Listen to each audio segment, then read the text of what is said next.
Hi, hello everyone. Welcome to my channel Srishti Tutorial for Maths. SSLC 2025-26ನೇ ಸಾಲಿನ Karnataka board model question paper 4 set ಬಿಟ್ಟಿದೆ. So 4 set ಅಲ್ಲಿ 4ನೇ ಸೆಟ್ಟಿನ Kannada medium question ಪೇಪರ್ನ multiple choice ಮತ್ತೆ 1 ಅಂಕದ questions ಅನ್ನ ಇವತ್ತಿನ ದಿನ ನಿಮ್ ಜೊತೆ ಹಂಚ್ಕೊಳ್ತಾ ಇದ್ದೀನಿ. ಸೊ ಬನ್ನಿ ಕ್ಲಾಸ್ ಶುರು ಮಾಡೋಣ. ಸೊ ನೋಡಿ, ಫಸ್ಟ್ ಕ್ವಶನ್ ಮಲ್ಟಿಪಲ್ ಚಾಯ್ಸ್ ಅಲ್ಲಿ ಬರ್ತಕ್ಕಂತಹ ಫಸ್ಟ್ ಕ್ವಶನ್ ಏನ್ ಹೇಳುತ್ತೆ, P of x is equal to x square minus 3 ಈ ಬಹುಪದೋಕ್ತಿಯ ಶೂನ್ಯತೆಗಳು ಅಂತ ಕೊಟ್ಟಿದ್ದಾರೆ. ಈಗ ನಾವು ಇದರ ಶೂನ್ಯತೆಗಳನ್ನ ಕಂಡುಹಿಡಿಯಬೇಕು ಅಂದ್ರೆ ಕೊಟ್ಟಿರುವಂತಹ ಪಿ ಆಫ್ ಎಕ್ಸ್ ಅನ್ನ ನಾವು ಏನಂತ ತಗೊಳ್ಬೇಕು, 0 ಅಂತ ತಗೊಳ್ಬೇಕು. X square minus 3 is equal to 0 ಅಂತ ತಗೊಳ್ಬೇಕು. ಈ ರೀತಿ ತಗೊಂಡಾಗ ಏನಾಗತ್ತಪ್ಪ ಅಂದ್ರೆ ಈ -3 ನ ಈಕ್ವಲ್ ಇಂದ ಆ ಕಡೆ ಕಳಿಸಿದ್ರೆ ನೋಡಿ x square is equal to +3 ಆಗುತ್ತೆ. ಹಾಗೆ ಎಕ್ಸ್ ಇರುವಂತಹ ಸ್ಕ್ವೇರ್ ಅನ್ನ ಕ್ಯಾನ್ಸಲ್ ಮಾಡಬೇಕು ಅಂದ್ರೆ ಬಲಭಾಗದಲ್ಲಿರುವಂತಹ ನಂಬರ್ಗೆ ರೂಟ್ ಬರುತ್ತೆ. ಅಲ್ಲಿಗೆ ಎಕ್ಸ್ ಇಸ್ ಈಕ್ವಲ್ ಟು 3 ಅಂತ ಹೇಳಿದ್ರೆ ಇದರ ಅರ್ಥ ಎಕ್ಸ್ ಗೆ 2 ಬೆಲೆಗಳು ಬರ್ತವೆ, +or-√3 ಅಂತ ಕರಿತೀವಿ ನಾವು. ಅಂದ್ರೆ ಎಕ್ಸ್ ಇಸ್ ಈಕ್ವಲ್ ಟು +√3, ಇನ್ನೊಂದು ಎಕ್ಸ್ ಇಸ್ ಈಕ್ವಲ್ ಟು -√3 ಅಂತ ಹೇಳಿ. ಸೊ ಹಾಗಾದ್ರೆ ಆ ಶೂನ್ಯತೆಗಳು ಎರಡು ಯಾವುವು ಅಂದ್ರೆ √3 ಮತ್ತೆ -√3. ಸೊ √3 ಮತ್ತೆ -√3 ಆಪ್ಷನ್ ಬಿ ನಲ್ಲಿದೆ. ಸೊ ಆಪ್ಷನ್ ಬಿ ಅನ್ನ ನೀವು ಸರಿಯಾದ ಉತ್ತರ ಅಂತ ಹೇಳಿ ಆಯ್ಕೆ ಮಾಡಬೇಕಾಗತ್ತೆ. ನೆಕ್ಸ್ಟ್ ಸೆಕೆಂಡ್ ಕ್ವಶನ್, ಎರಡನೇ ಕ್ವಶನ್ ಏನ್ ಹೇಳುತ್ತೆ, a1x plus b1y plus c1 is equal to 0 ಮತ್ತು a2x plus b2y plus c2 is equal to 0. ಈ ರೇಖಾತ್ಮಕ ಸಮೀಕರಣಗಳ ಜೋಡಿಯಲ್ಲಿ a1/a2 equal to b1/b2 is not equal to c1/c2. ಹಾಗಾದರೆ ಈ ಸಮೀಕರಣಗಳು ಪ್ರತಿನಿಧಿಸುವ ರೇಖೆಗಳು ಅಂತ ಕೊಟ್ಟಿದ್ದಾರೆ. ಸೊ ನಮಗೆ ಈ ಒಂದು ಪಾಠದಲ್ಲಿ ರೇಖಾತ್ಮಕ ಸಮೀಕರಣಗಳ ಪಾಠದಲ್ಲಿ ಚಾರ್ಟ್ ಏನ್ ಕೊಟ್ಟಿದ್ದಾರೆ, ಚಾರ್ಟ್ ಅಲ್ಲಿ 3 ತರಹದ ರೇಖೆಗಳು ಫಾರ್ಮೇಶನ್ ಆಗ್ತವೆ. ಅದರಲ್ಲಿ a1/a2 equal to b1/b2 equal to c1/c2 ರೀತಿಯ ಸಂಬಂಧವನ್ನು ಹೊಂದಿರುವಾಗ ಆ 2 ರೇಖೆಗಳು ಏನಾಗಿರ್ತವೆ, ಸಮಾಂತರವಾಗಿರ್ತವೆ ಅಂತ ಹೇಳಿ ಹೇಳುತ್ತೆ. ಸೊ ಹಾಗಾಗಿ ಎರಡನೇ ಕ್ವಶನ್ಗೆ ಆಪ್ಷನ್ ಸಿ ಅನ್ನ ನೀವು ಸರಿಯಾದ ಉತ್ತರ ಅಂತೇಳಿ ಆಯ್ಕೆ ಮಾಡಬೇಕು. ಇನ್ನ ಇವುಗಳಲ್ಲಿ ವರ್ಗ ಸಮೀಕರಣವು ಅಂತೇಳಿ 3ನೇ ಕ್ವಶನ್ ಕೊಟ್ಟಿದ್ದಾರೆ. ವರ್ಗ ಸಮೀಕರಣದ ಸಾಮಾನ್ಯ ರೂಪವನ್ನ ನಾವು ನೋಡೋದಾದ್ರೆ ವರ್ಗ ಸಮೀಕರಣದ ರೂಪ ಏನ್ ಬರುತ್ತಪ್ಪ ಅಂತ ಹೇಳಿದ್ರೆ x square plus ax square plus bx plus c is equal to 0 ಅಂತ ಬರುತ್ತೆ. ಅಂದ್ರೆ ಡಿಗ್ರಿ ಅಂತ ಏನ್ ಕರಿತೀರಿ ನೀವು, ಆ ಒಂದು ಕೋನ ಏನಾಗಿರ್ಬೇಕು ಇಲ್ಲಿ ಅಂತ ಹೇಳಿದ್ರೆ 2 ಇರಬೇಕು. ಅಂದ್ರೆ 2 ಕೋನವನ್ನ ಹೊಂದಿದ್ರೆ ಅದನ್ನ ನಾವು ಏನಂತ ಕರಿತೀವಿ, ವರ್ಗ ಸಮೀಕರಣ ಅಂತ ಕರಿತೀವಿ. ಸೊ ಇದರಲ್ಲಿ 2 ಕೋನವನ್ನ ಹೊಂದಿರತಕ್ಕಂಥದ್ದು ಯಾವುದು ಅಂತ ನೋಡೋದಾದ್ರೆ ಇದು ಆಲ್ರೆಡಿ ಸಿಂಪ್ಲೆಸ್ಟ್ ಫಾರ್ಮ್ ಅಲ್ಲಿ ಇದೆ, ಆದ್ರೂ ಕೂಡ ಇದರಲ್ಲಿ ಪವರ್ ಎಕ್ಸ್ ಗೆ 1 ಇದೆ, ಹಾಗಾಗಿ ಇದು ಅಲ್ಲ. ಇನ್ನ ಎರಡನೇದನ್ನ ತಗೊಳ್ಳೋದಾದ್ರೆ ಎಕ್ಸ್ ಇಂಟು ಎಕ್ಸ್, ಇದನ್ನ ನೀವು ಏನ್ ಮಾಡ್ಬೇಕಾಗತ್ತೆ, ಸುಲಭ ರೂಪಕ್ಕೆ ಬರ್ಕೊಳ್ಬೇಕಾಗತ್ತೆ. ಬರ್ಕೊಂಡಾಗ ಎಕ್ಸ್ ಇಂಟು ಎಕ್ಸ್ ಮಾಡಿದ್ರೆ ಎಕ್ಸ್ ಸ್ಕ್ವೇರ್ ಬರುತ್ತೆ, ಪ್ಲಸ್ ಎಕ್ಸ್ ಇಂಟು 1 ಮಾಡಿದ್ರೆ ಎಕ್ಸ್ ಬರುತ್ತೆ, ದಟ್ ಈಸ್ ಈಕ್ವಲ್ ಟು 0 ಅಂತ ತಗೊಳ್ತೀವಿ. ಹಾಗೆ ಇದನ್ನ ಮಾಡಿದಾಗ ಎಕ್ಸ್ ಇಂಟು ಎಕ್ಸ್ ಸ್ಕ್ವೇರ್ ಮಾಡಿದ್ರೆ ಎಕ್ಸ್ ಕ್ಯೂಬ್ ಬರುತ್ತೆ, ಎಕ್ಸ್ ಇಂಟು 1 ಮಾಡಿದ್ರೆ ಎಕ್ಸ್ ಬರುತ್ತೆ, ದಟ್ ಈಸ್ ಈಕ್ವಲ್ ಟು 0 ಬರುತ್ತೆ. ಇದನ್ನ ಮಾಡಿದಾಗ x into x x square ಬರುತ್ತೆ, ಪ್ಲಸ್ ಎಕ್ಸ್ ಇಂಟು 1 ಎಕ್ಸ್ ಬರುತ್ತೆ, so that is equal to x square ಅಂತ ತಗೊಳ್ತೀವಿ. ಈಗ ನೀವು ಬಲಭಾಗದಿಂದ ಮತ್ತೆ ಎಡಭಾಗದಿಂದ ಎರಡೂ ಕಡೆ ಎಕ್ಸ್ ಸ್ಕ್ವೇರ್ ನ ಕ್ಯಾನ್ಸಲ್ ಮಾಡಿದ್ರೆ ಇಲ್ಲಿ ಎಕ್ಸ್ ಇಸ್ ಈಕ್ವಲ್ ಟು 0 ಬರುತ್ತೆ. ಸೊ ಇವು ಮೂರನ್ನ ನೀವು ಅಬ್ಸರ್ವ್ ಮಾಡಿದಾಗ ನಮಗೆ ಏನ್ ಗೊತ್ತಾಗ್ತಾ ಇದೆ ಅಂದ್ರೆ ಡಿಗ್ರಿ 2 ಹೊಂದಿರತಕ್ಕಂಥದ್ದು ಯಾವ್ದಿದೆಯಪ್ಪ, ಇಲ್ಲಿ ಕೋನ 2 ಯಾವ ಒಂದು ಎಕ್ಸ್ ಇದೆ ಅಂತ ನೋಡಿದಾಗ ಕೊಟ್ಟಿರುವ ಎಲ್ಲಾ ಸಮೀಕರಣಗಳಲ್ಲಿ ಇದಕ್ಕಿದೆ x square plus x is equal to 0 ಅಂತಿದೆ. ಹಾಗಾಗಿ ಈ ಕೆಳಗೆ ಕೊಟ್ಟಿರುವುಗಳಲ್ಲಿ ವರ್ಗ ಸಮೀಕರಣದ ರೂಪದಲ್ಲಿ ಇರ್ತಕ್ಕಂಥದ್ದು ಆಪ್ಷನ್ ಬಿ. ಹಾಗಾಗಿ ನಾವು ಆಪ್ಷನ್ ಬಿ ಅನ್ನ ಆಯ್ಕೆ ಮಾಡಬೇಕು. ನೆಕ್ಸ್ಟ್ 4ನೇ ಕ್ವಶನ್, ಪಿ ಮತ್ತು ಕ್ಯೂಗಳು ಸಹ ಅವಿಭಾಜ್ಯಗಳಾದರೆ ಪಿ ಸ್ಕ್ವೇರ್ ಮತ್ತು ಕ್ಯೂ ಸ್ಕ್ವೇರ್ ಇವುಗಳ ಮಾಸ ಆವು ಅಂತ ಕೊಟ್ಟಿದ್ದಾರೆ. ನೋಡಿ, ಇಲ್ಲಿ ಪಿ ಮತ್ತು ಕ್ಯೂ ಸಹ ಅವಿಭಾಜ್ಯಗಳು ಅಂತ ಹೇಳಿದ್ರೆ ಅದರ ಅರ್ಥ ಏನು, ಪಿ ಇಂದ ಮತ್ತೆ ಬೇರೆ ಒಂದರಿಂದ ಬಿಟ್ರೆ ಬೇರೆ ಸಂಖ್ಯೆಯಿಂದ ಭಾಗ ಆಗಲ್ಲ. ಹಾಗೆ ಕ್ಯೂ ಕೂಡ 1 ಮತ್ತು ಅದೇ ಸಂಖ್ಯೆಯನ್ನ ಬಿಟ್ಟು ಬೇರೆ ಸಂಖ್ಯೆಯಿಂದ ಭಾಗ ಆಗಲ್ಲ. ಹಾಗಿದ್ಮೇಲೆ ಪಿ ಸ್ಕ್ವೇರ್ ಮತ್ತೆ ಕ್ಯೂ ಸ್ಕ್ವೇರ್ ನ ಮಾಸ ಎಷ್ಟಿರುತ್ತಪ್ಪ ಅಂದ್ರೆ ನೋಡಿ, ಇಲ್ಲಿ ಪಿ ಸ್ಕ್ವೇರ್ ನ ಮಾಸ ಕ್ಯೂ ಸ್ಕ್ವೇರ್ ನ ಮಾಸ ಕಂಡುಹಿಡಿಬೇಕು ಅಂದ್ರೆ ಇಲ್ಲಿ ಏನ್ ಮಾಡಬೇಕು ಅಂದ್ರೆ ಈ ಪಿ ಸ್ಕ್ವೇರಿನ ಫ್ಯಾಕ್ಟರ್ಸ್ ಅನ್ನ ಬರ್ಕೊಳ್ಬೇಕು, ಕ್ಯೂ ಸ್ಕ್ವೇರಿನ ಫ್ಯಾಕ್ಟರ್ಸ್ ಅನ್ನ ಬರ್ಕೊಳ್ಬೇಕು. ಅಂದ್ರೆ ಪಿ ಸ್ಕ್ವೇರ್ ಯಾವ್ಯಾವ ಸಂಖ್ಯೆಯಿಂದ ಭಾಗ ಆಗತ್ತೆ ಅನ್ನೋದನ್ನ ಬರ್ಕೋಬೇಕು. ಕ್ಯೂ ಸ್ಕ್ವೇರ್ ಯಾವ್ಯಾವ ಸಂಖ್ಯೆಯಿಂದ ಭಾಗ ಆಗತ್ತೆ ಅಂದ್ರೆ 1ರಿಂದ ಆಗತ್ತೆ, ಮತ್ತೆ ಪಿ ಇಂದ ಆಗತ್ತೆ, ಇನ್ನೊಂದು ಪಿ ಸ್ಕ್ವೇರ್ ಇಂದ ಆಗತ್ತೆ. ಹಾಗೇನೆ ಇದು 1ರಿಂದ ಆಗತ್ತೆ, ಕ್ಯೂನಿಂದ ಆಗತ್ತೆ, ಕ್ಯೂ ಸ್ಕ್ವೇರ್ ನಿಂದ ಆಗತ್ತೆ. ಇವು ಎರಡರಲ್ಲೂ ಕಾಮನ್ ಆಗಿರುವಂತ ಒಂದು ಟರ್ಮ್ ಯಾವುದಾದ್ರೂ ಇದ್ರೆ ಅದು 1.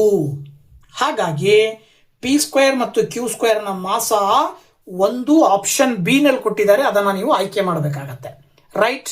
ಇನ್ನು 5ನೇ ಕ್ವಶನ್, ABCD ಒಂದು ಸಮಾಂತರ ಚತುರ್ಭುಜ, PU BCಯ ಮೇಲಿನ ಒಂದು ಬಿಂದು DP ಮತ್ತು AB ಗಳನ್ನು L ಬಿಂದುವಿನಲ್ಲಿ ಸಂಧಿಸುವಂತೆ ವೃದ್ಧಿಸಿದರೆ ಕೆಳಗಿನವುಗಳಲ್ಲಿ ಸರಿಯಾದ ಸಂಬಂಧ ಅಂತ ಕೇಳಿದ್ದಾರೆ. ನೋಡಿ, ಇಲ್ಲಿ ABCD ಅನ್ನೋದು ಒಂದು ಸಮಾಂತರ ಚತುರ್ಭುಜ ಅಂತ ಅಂದಾಗ AB ಮತ್ತೆ BCD ಎರಡು ಈಕ್ವಲ್ ಇರ್ತವೆ, ಸಮ ಇರ್ತವೆ.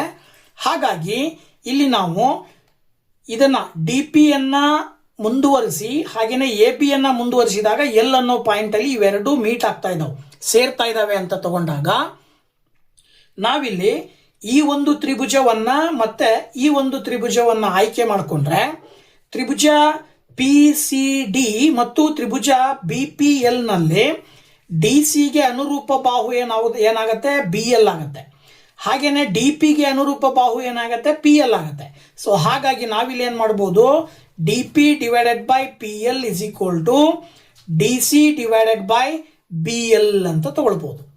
ಇದನ್ನ ನೀವು ವ್ಯತ್ಕ್ರಮ ವಿಧಾನದಲ್ಲಿ ಗುಣಾಕಾರ ಮಾಡಿ ಬರ್ಕೊಂಡು, ಅಂದ್ರೆ DP into BL is equal to DC into PL ಅಂತೇಳಿ ಮಾಡಿಕೊಂಡು ಮತ್ತೊಂದು ಬಾರಿ ಇದನ್ನ ಚೇಂಜ್ ಮಾಡಿ ಬರ್ಕೊಂಡಾಗ DP ಡಿವೈಡೆಡ್ ಬೈ DC ಅಂತ ಮಾಡ್ಕೋಬಹುದು. ಮತ್ತೆ ಇನ್ನೊಂದು PL ಡಿವೈಡೆಡ್ ಬೈ BL ಅಂತ ಮಾಡಿಕೊಂಡು ಮತ್ತೊಂದು ಬಾರಿ ವ್ಯತ್ಕ್ರಮ ವಿಧಾನದಲ್ಲಿ ಗುಣಾಕಾರ ಮಾಡಿಕೊಂಡ ನಂತರದಲ್ಲಿ ನಿಮಗೆ ಆಪ್ಷನ್ ಬಿ ನಲ್ಲಿ ಇರ್ತಕ್ಕಂಥ ಉತ್ತರ ಸಿಗುತ್ತೆ. ಏನು, DP divided by BL is equal to DC divided by PL ಅನ್ನುವಂತ ಉತ್ತರ ಸಿಗುತ್ತೆ. ಹಾಗಾಗಿ ನೀವು ಆಪ್ಷನ್ ಬಿ ಅನ್ನು ಆಯ್ಕೆ ಮಾಡಬೇಕಾಗತ್ತೆ. ನೆಕ್ಸ್ಟ್ 6ನೇ ಪ್ರಶ್ನೆ, ಕೊಟ್ಟಿರುವ ಆವೃತ್ತಿ ವಿತರಣಾ ಪಟ್ಟಿಯಲ್ಲಿ ಬಹುಲಕವಿರುವ ವರ್ಗಾಂತರದ ಕೆಳಮಿತಿಯು ಅಂತ ಕೊಟ್ಟಿದ್ದಾರೆ. ಈ ಬಹುಲಕವನ್ನ ಕಂಡುಹಿಡಿಬೇಕಾದಾಗ ಈ ಒಂದು ಆವೃತ್ತಿ ವಿತರಣೆಯಲ್ಲಿ ನಾವು ಆವೃತ್ತಿಗಳನ್ನ ನೋಡ್ತಾ ಹೋಗ್ಬೇಕು. ಕೊಟ್ಟಿರುವ ಆವೃತ್ತಿಗಳಲ್ಲಿ ಹೆಚ್ಚಿನ ಆವೃತ್ತಿ ಯಾವುದಿರುತ್ತೋ ಅದರ ಒಂದು ವರ್ಗಾಂತರವನ್ನ ನಾವೇನಂತ ಕರಿತೀವಿ, ಬಹುಲಕ ವರ್ಗಾಂತರ ಅಂತ ಕರಿತೀವಿ. ಹಾಗಾಗಿ ಇಲ್ಲಿ 12 ಜಾಸ್ತಿ ಆವೃತ್ತಿಯನ್ನ ಹೊಂದಿದೆ ಅಂದ್ರೆ ಅದರ ವರ್ಗಾಂತರ ಯಾವ್ದು ಬರುತ್ತೆ, 30ರಿಂದ 40. ಈ 30ರಿಂದ 40ರಲ್ಲಿ 30ಅನ್ನ ನಾವು ಕೆಳಮಿತಿ ಅಂತ ಕರಿತೀವಿ, 40ಅನ್ನ ಬಹುಮಿತಿ ಅಂತ ಕರಿತೀವಿ.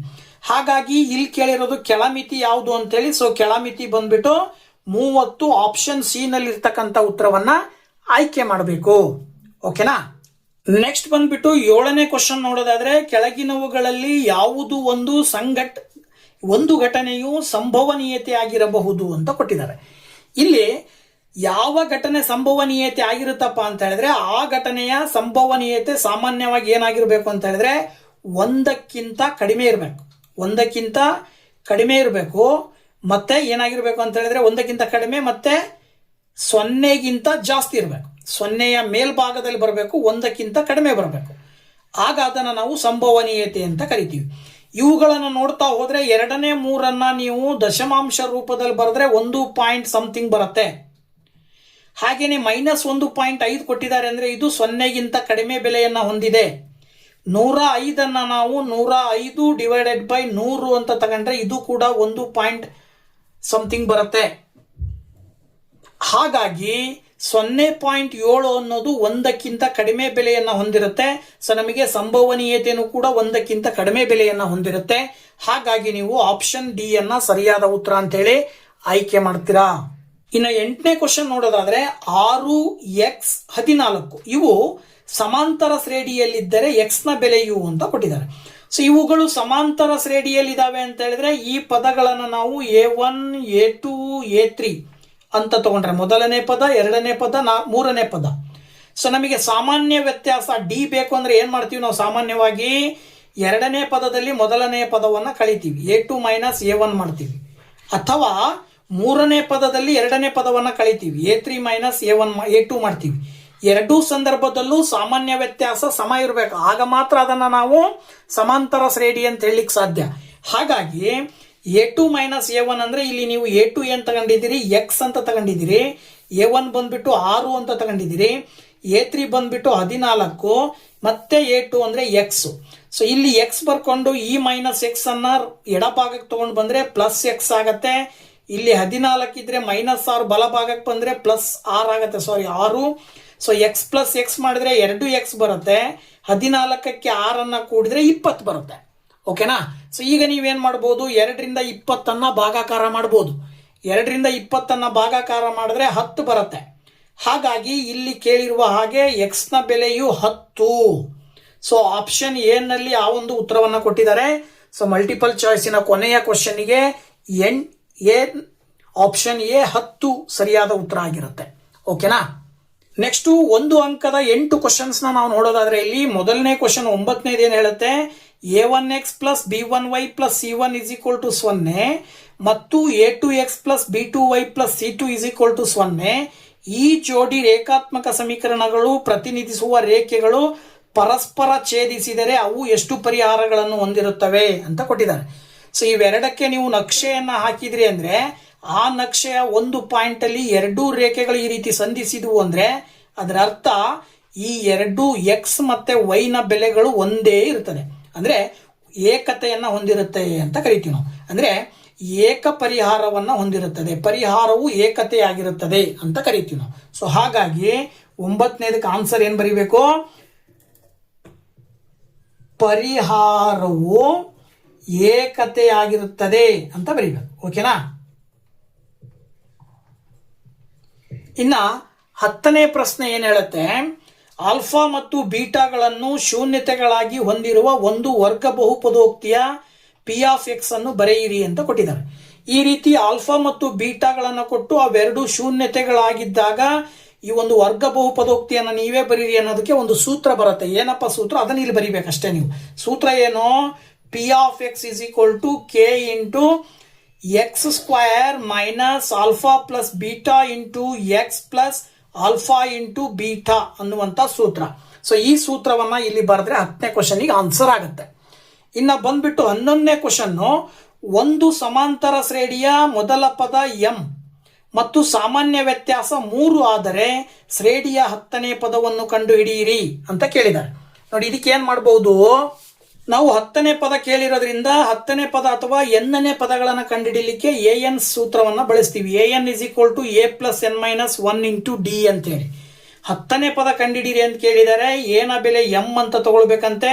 ಅಲ್ಲಿಗೆ ಎನ್ ಅಂತ ಹೇಳಿದ್ರೆ 10 ಮೈನಸ್ 1 ಜೊತೆಗೆ ಸಾಮಾನ್ಯ ವ್ಯತ್ಯಾಸ ಎಷ್ಟು 3 ಅಂತ ಕೊಟ್ಟಿದ್ದಾರೆ.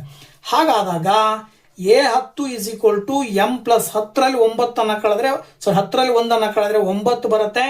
ಇಂಟು 3 ಮಾಡಿದಾಗ A10 is equal to M plus 9 ಮತ್ತೆ 3 ಗುಣಾಕಾರ ಮಾಡಿದ್ರೆ 27 ಬರುತ್ತೆ.